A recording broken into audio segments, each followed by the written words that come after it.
We in the West, we are making it easier for this to blow up in our face. This self-defense of pretending this isn't going on is killing us. It's just it's like watching a slow motion train heading into a stone wall.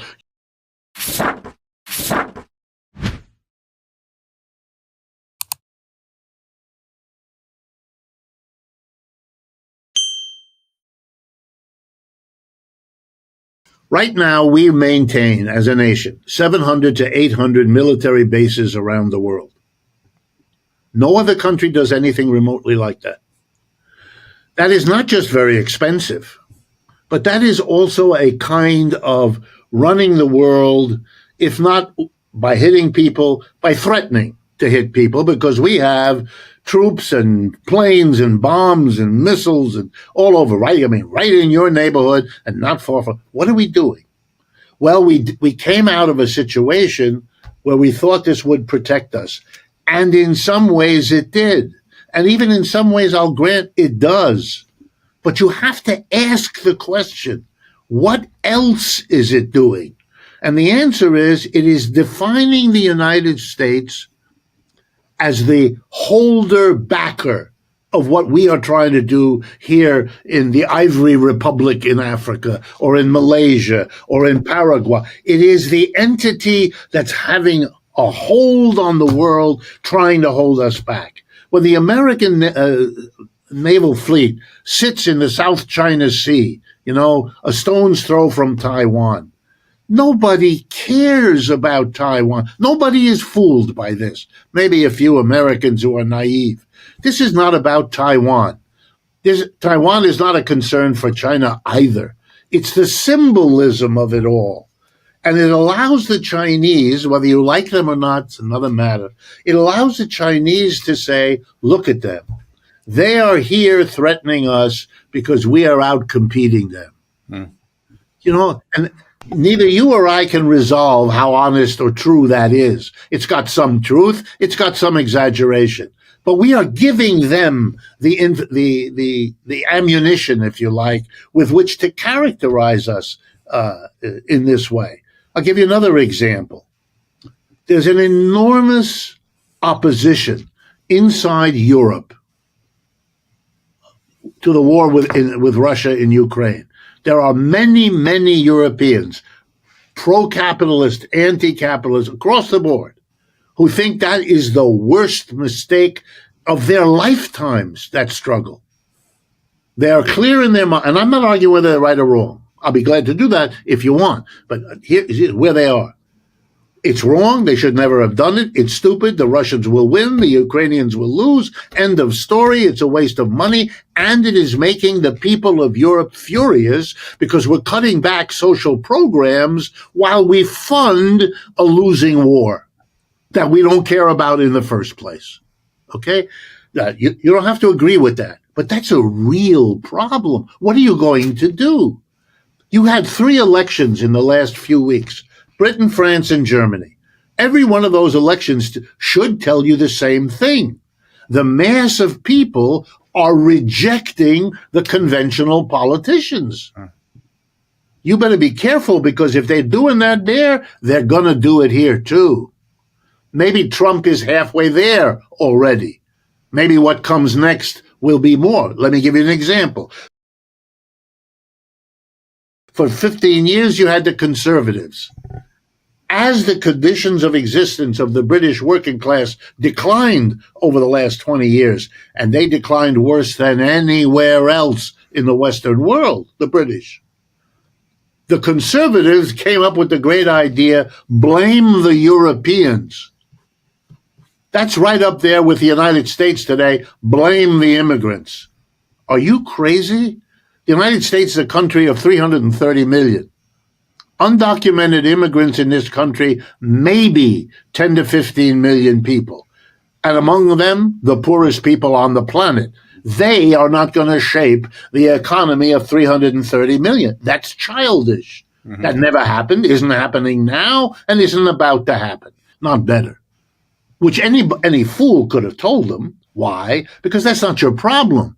There are pros and cons about Europe. That's another. But the notion that by separating yourself from Europe, you're going to solve your problems, you got to be crazy. It's like if you stop the flow of immigrants across the border into Texas, you're going to make a friggin' bit of difference. It's just childish. But this is what people who are smart people do when they're jammed. Now let's look at France. France has a middle-of-the-road leader, a nice young man, so he hasn't got age as a problem, Mr. Macron. Okay? In the National Assembly vote a month or two ago, 3 major parties contested. A left-wing party that's virtually fascist by Marine Le Pen, the National Front. His own party, the sitting president of the country, and a unity of 4 little leftist parties.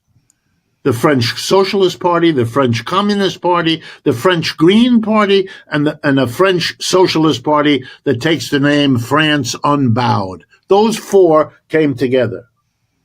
And you know what the French people did for their president? His party came in 3rd out of 3. Mm-hmm. The number 1 party was a party led by a former member of the French Communist Party, who is still a big leftist. That's the largest political bloc in the French Assembly right now. And then in Germany, you had an election. It wasn't national the way it was in Britain and France. It was in the eastern region. 2 or 3 Länder, they're called in Germany. They're like states in the United States, roughly. Okay, in those, the right-wing quasi-fascist party that has arisen in Germany, and that's an achievement, man, because Germany is where they had Nazis and Hitler. So to be a right-wing, to salute with Hitler, to have a swastika on your shirt it's something anywhere in the world, but to do it in Germany, amazing. They came in first. Who came in second? A relative political unknown. A woman, Sarah Wagenknecht, who is a Marxist, has been a Marxist all her life, was a fixture of the Marxist left in Germany, decided to run on her own, and comes in second. But if people are upset enough, and they are, and if they've suffered enough, and they have, then they are vulnerable to being told, okay, so the British did it. They left Europe with great fanfare, 10 years ago, a little less. Mm-hmm. 2016. Brexit. Okay, they have Brexit. Their condition got worse. Okay, what we're seeing here is a rejection of the status quo on a massive scale. You got to deal with that, and none of them are. You know what Mr. Starmer, the new head of Britain, his first 2 acts as the new Labour Party prime minister? He's cutting fuel assistance to poor people in England as they face the coming winter where they are desperately in need. Why? Because fuel has gone up in price. Why? Because the British can't get their hands on Russian oil and gas, which is the cheap way Britain has heated itself in wintertime. So they can see real clear the connection with Ukraine and Russia on the one hand and their own suffering. And you know what else Mr. Starmer said is, besides saving money on giving fuel aid to the poor, he's going to give more to Ukraine. Man, this is the end for him. This is the end for the Labour Party. This is holding back. These conflicts play out. Britain is a basket case economically and becoming more so. They don't even address the problems they have. They are so caught up in not being willing to face their real problems and make the changes. The empire is gone. And no matter how pompous the inauguration of their new King Charles, it doesn't make it more than a piece of Hollywood theater. Let me give you a statistic just to try to help people get a handle on it. I recently was invited to give a speech to an organization in Lagos, Nigeria. And in order to prepare for that speech and what they asked me to talk about, I went back to reacquaint myself with this example of Africa in relationship to the United States. And I did it because Nigeria is a very important country in Africa, one of the most important, maybe the most important in Africa. Okay, here's a 1-minute summary. The population of Nigeria, which will amaze people, is 220 million people. Okay, that's 2/3 of the United States in Nigeria. Mm-hmm. So we are a country, we, the United States now, is a country 50% larger than Nigeria. We have 50% more people, roughly. Mm-hmm. Okay. What is the GDP, the gross domestic product, the total output of goods and services achieved in Nigeria in one calendar year recently, 2022, 2023, whatever I could get? $500 billion, so about $500 billion, give or take. What is the GDP of the United States recent year? 22, 23 trillion.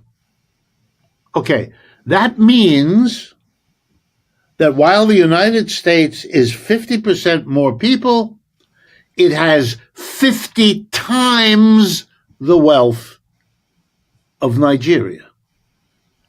Now, I don't think that's a sustainable arrangement for anybody. No matter what your economics are or your politics or the ideology or anything, that's not sustainable. You cannot, especially in a world where those 220 million are in a position, which they are, to learn all about the difference. But this is not going to work. And indeed, the proof of it was that the people who invited me to speak there believed that. And that's what they wanted me to talk about, because they find it intolerable. And they're upset and they're bitter and they're angry, or they're, a good number of Nigerians leave Nigeria. They don't want to, but the difference between the life they can lead in the United States or Europe or someplace else is just so enormous that for their husband or their wife or their kids, look, I understand all of that. My parents are refugees from Europe. They came to the United States to survive and to do better, which they did. But it's not sustainable. You got to do something. You cannot fob that off. But in fact, that's what's being done. Neither Europe nor the United States is addressing this question. It just doesn't do it. Gives them verbalisms, give them noise, just noise. The Chinese are everywhere, building bridges, erecting schools. It's just, it's amazing to watch. And we're making it, let me goad your audience. We in the West, we are making it easier for this to blow up in our face. This self-defense of pretending this isn't going on is killing us. It's just, it's like watching a slow motion train heading into a stone wall. You want to scream at the people on the train, stop the train, get off the train. You have the power, you can do it. Pull the brake. Yell at the conductor, do something, but they're so busy partying that they don't recognize what's happening. Here's an example that might crystallize it in people's mind. If you go to Lagos, you will see large, huge, it's one of the great cities of the world. It's an enormous city, right? I'm going to exaggerate, but not by much. Everybody's working with their little Apple telephone. That telephone, which is making a lot of money because you can sell that to those people, they save up because for them it's an enormous expense. But it's also a window on what their economy doesn't have. Yeah. It's a window on everything the Chinese want to get across to them. Mm-hmm. So you can see that by giving them that, which is profitable, so we do it, you are also giving them an appetite for being critical of profit. And you have to understand that. You can't pretend it isn't happening, and you can't wave your finger and say it oughtn't to, because those are empty gestures. They do nothing. The reality is The people of Nigeria are in the process of figuring out, and I can assure you of this, the questions I got at the end of my talk were brilliant. Those people understood what I was saying and a lot more, and peppered me with very good questions. They want big changes. You're not going to fob this generation off. Maybe you could with their parents. They said that about their own parents, but not them. And I can see it. I can see it all over the place.